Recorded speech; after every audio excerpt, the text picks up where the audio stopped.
The sound can only be described as otherworldly, but the source is as commonplace as the ground we walk on, the air we breathe.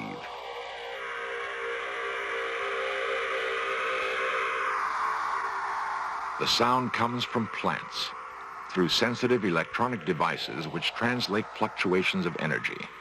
Some call it a voice. Whatever it is, it raises the astonishing possibility that plants can communicate.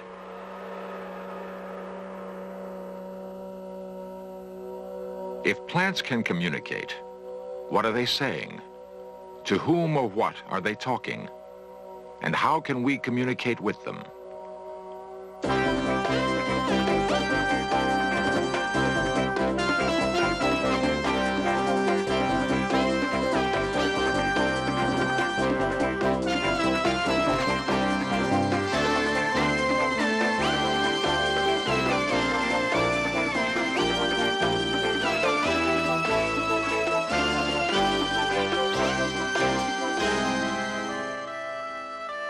A leaf is an amazing organism for utilizing the energy of the sun to produce life.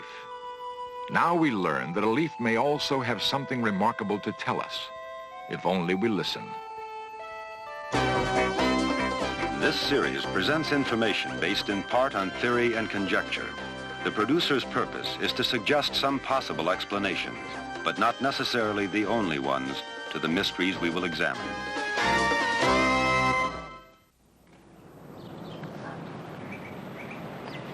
You'll see that plants can tell you different stories about themselves as you feel them. That's right, they do talk. You learn how to talk to them. Okay, everybody, let's have some fun now.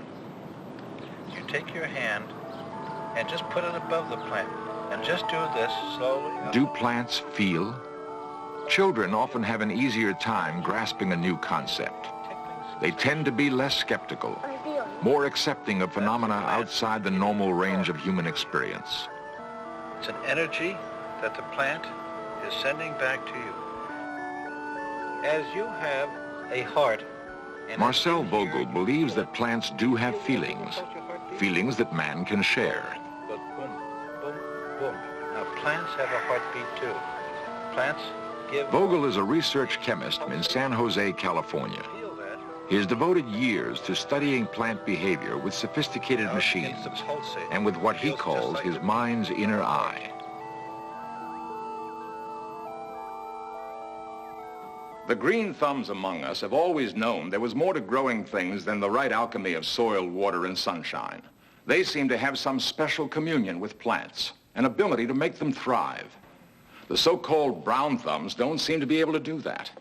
Yet they sometimes laugh when the green thumbs talk lovingly to their plants. Now we have a startling new concept that these simple life forms have been listening, and are listening still. No room decor is considered complete these days unless it includes something green and living. It may just be a fad, or the urban dweller's minor rebellion at too much steel and concrete. Or the roots may be deeper, touching something forgotten in many of us. Whatever it is, plants are big business, and trained minds are beginning to pay attention to a mysterious new aspect of the green world around us. The Denver Botanical Garden provides a unique environment for plants. Music played a major role in an experiment with green life, which startled the scientific community. The experiment led to the astonishing conclusion that plants have perceptions not unlike human senses, and that they respond dramatically to certain sounds. Dorothy Retalic's passion is music. After raising her family, she returned to college to complete her degree in that subject. She also studied biology, and a sympathetic teacher allowed her to combine her two interests in one project. Mrs. Retalic had always felt an affinity for plants. They were as much a part of her world as music. Mrs. Retalic theorized that in subtle ways, plants might share her sensitivity to sound. Harsh music had always bothered Mrs. Retalic. Could it be that plants also preferred one sound to another?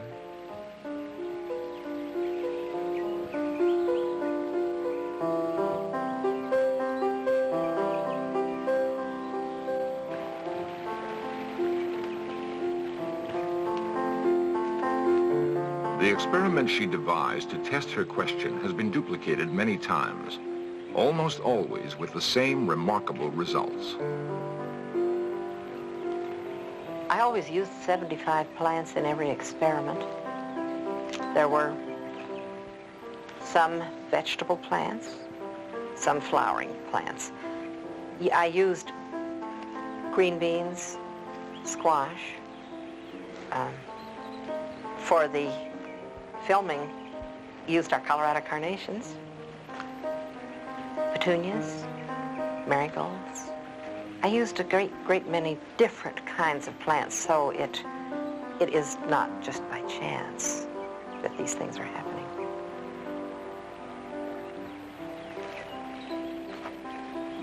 Mrs. Ritalik created two distinct environments for her test plants. Water levels were kept the same in both. Temperature and lighting were identical. Only one element was different. Semi-classical music was played into one. Hard rock into the other. In the chamber with soft music, the plants leaned toward the speaker, seeming to draw strength from the melodious sounds.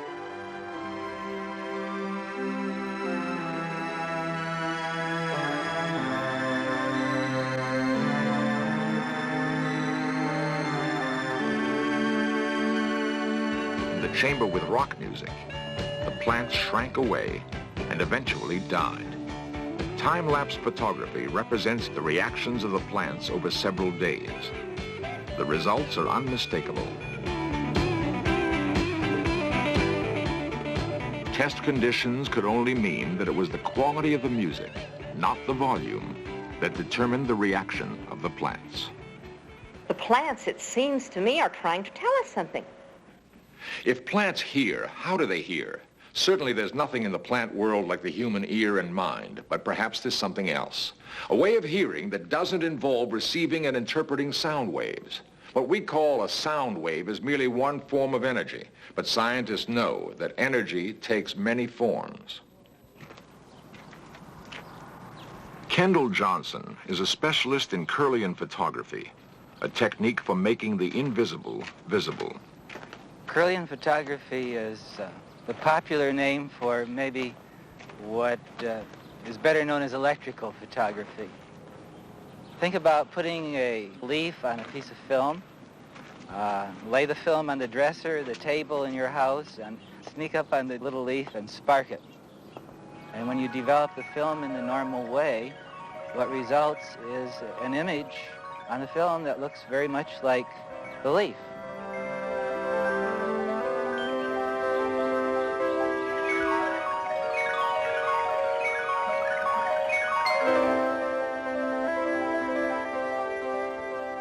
Through the work of Kendall Johnson and others, a new world has been opened for exploration.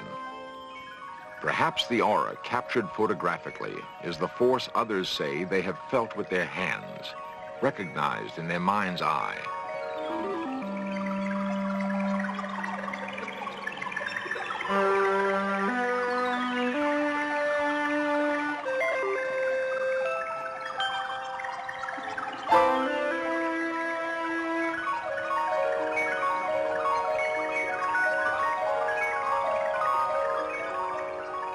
One fantastic experience we had was simply photographing the discharge that takes place in the atmosphere, in the air.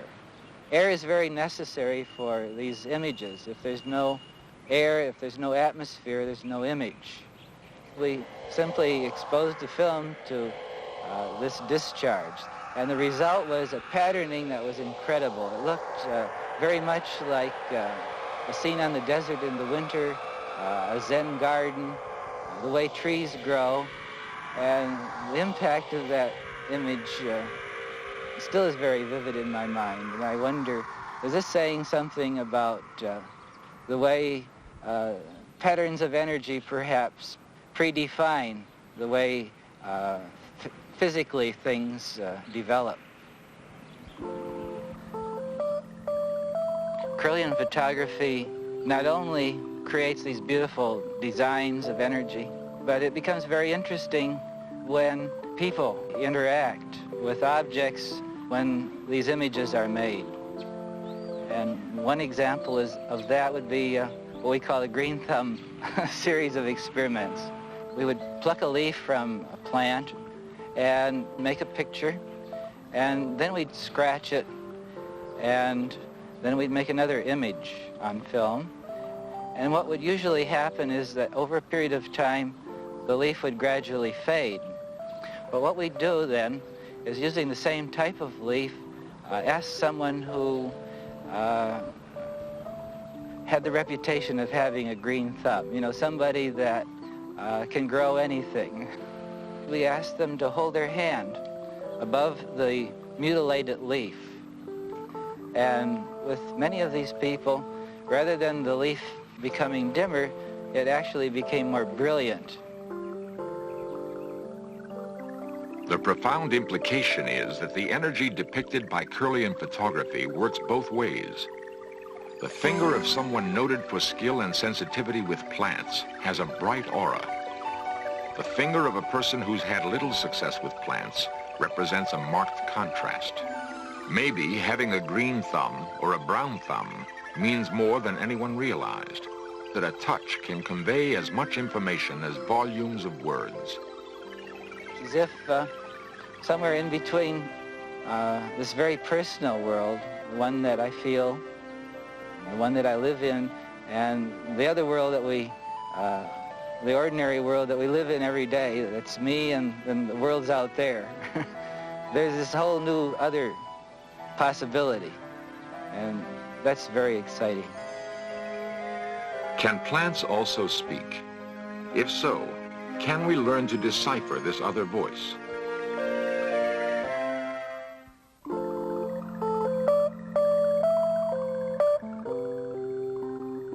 For the lover of things that grow, the ultimate would be to learn that plants have a language that can be learned. It would satisfy the needs of those who touch and complete that miraculous chemistry between man and plant.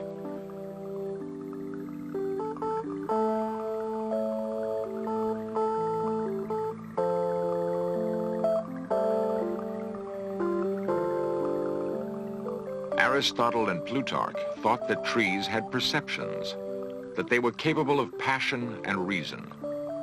Modern thinkers believe they may not have been far off.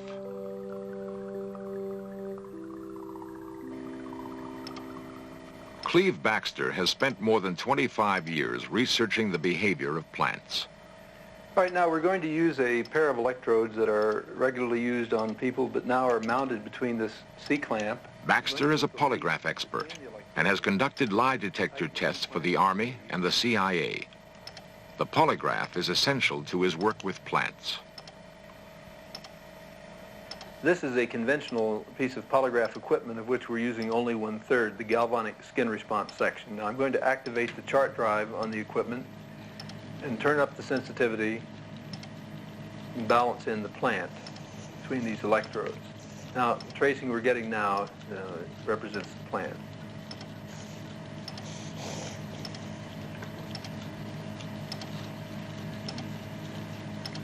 All right, now I'm going to take a scalpel and try to get underneath the skin level of my hand, see if the pain first of cutting causes any change in the plant. It is an experiment Baxter has performed many times. By inflicting pain on himself, he hopes to register some reaction in the plant. It is proof, Baxter feels, of perception on an elemental level. All living things, he believes, react to the pain of another. For whatever reason, the experiment fails. Perhaps Baxter has performed it too often. His reaction may not have been genuine. Baxter now tries the experiment with In Search of staff member Kay Hoffman. balance this in and turn it to automatic 0 in this case. And let it quiet down a little bit. He calibrates the machine, this time in hope of achieving a response from the plant to the cutting of Kay's hand with a scalpel. You got a hand to spare? Right here? All right. Now, what I'm going to do is just to cut a little bit here. When you feel this, the thing that was going fairly calm is now going pretty wild. I think the plant is tuned into your apprehension pretty nicely. Now let's see if it's tuned into this.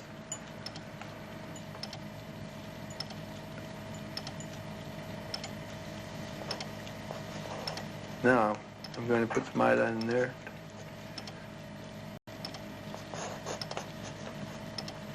This time, the results were positive. The plant has reacted in some way. Baxter can only conclude that it is a reaction to the pain felt by another living thing. All right, now, let me take a look at this with you. This is sort of interesting because through here we were doing nothing that related to this, and then we decided to ask you if you would sit down and let us cut your hand. And right here is where you had the invitation to sit down and your apprehension of doing so. And here's where I'm starting the cutting. And actually, your apprehension is worse than my putting the iodine in, which apparently didn't hurt too much. In fact, the thing quieted down while that was happening. But the idea of being cut, and the cutting itself, caused it to go into this vibratory thing. So all the way through here, you can see the changes that you may be able to match to your own mental set. Cleve Baxter is concerned not only with plants, but with primary perception in all simple life forms. Bacteria is the simplest plant life, and Baxter believes the bacteria in yogurt also yields evidence of what scientists call primary perception. All right, now I'm going to take some yogurt into this syringe, wipe the excess yogurt off, and fill the test tube with the yogurt, which contains two kinds of bacteria used in dairy products.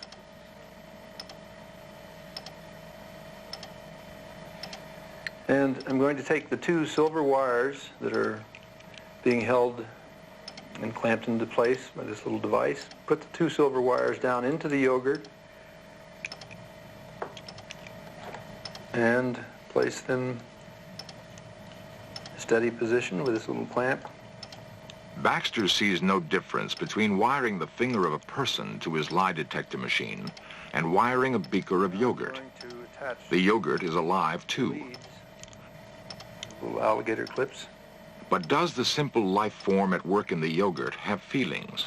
And these leads go to the biological preamplifier up here, and from there into the final amplification that drives the pen motors. How wide is the gulf between man and plant, if there is a gulf at all? Now we're getting a tracing from the bacteria in the yogurt. Now we're going to see what will happen when I take a capsule of antibiotic material and sprinkle it into the yogurt and stir it in.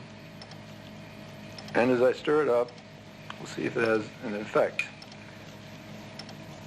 Baxter has killed the bacteria growing in the yogurt. I would say that's not enough. There is no reaction from the other sample. He begins again with a fresh beaker and a different experiment. All right, now I'm going to take some milk, and on the count of 5, pour the milk into the yogurt that I have in this beaker. Stir it up, and usually it takes maybe 15 or 20 seconds for the bacteria to find the nutrient. See what happens.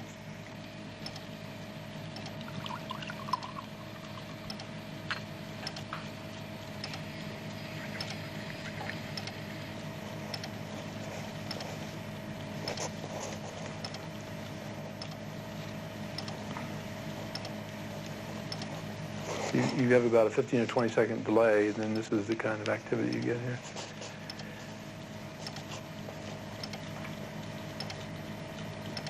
Well, what I suspect is going on is that this yogurt is being fed the nutrient, and the other yogurt is trying to find its own nutrient, is not making out. In other words, it's not being fed anything, and yet it somehow is aware that the other yogurt is being fed. To Cleve Baxter, the inescapable conclusion is that even the simplest living things have feelings. If you've ever awakened in the night with the knowledge that something has happened to someone you love and found out you were right, you might have wondered who or what was the messenger. One intriguing idea presented by this trip through a world of other voices is the possibility that plants carried the message. Apparently, plants feel and hear and speak to each other. Can they talk to us? It's clear we have a lot more to learn by deciphering these other voices, by listening with the patience this green world has apparently lavished on us for so long. As the races of man speak in different languages, so do the varieties of plants manifest their voices in different ways. They seem to be able to hear and understand us.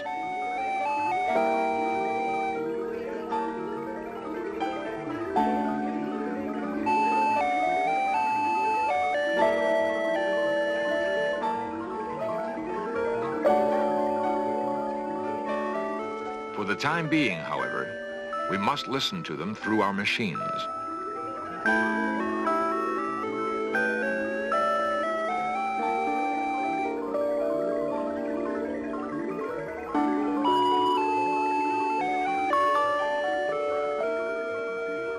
One day, those machines may be unnecessary.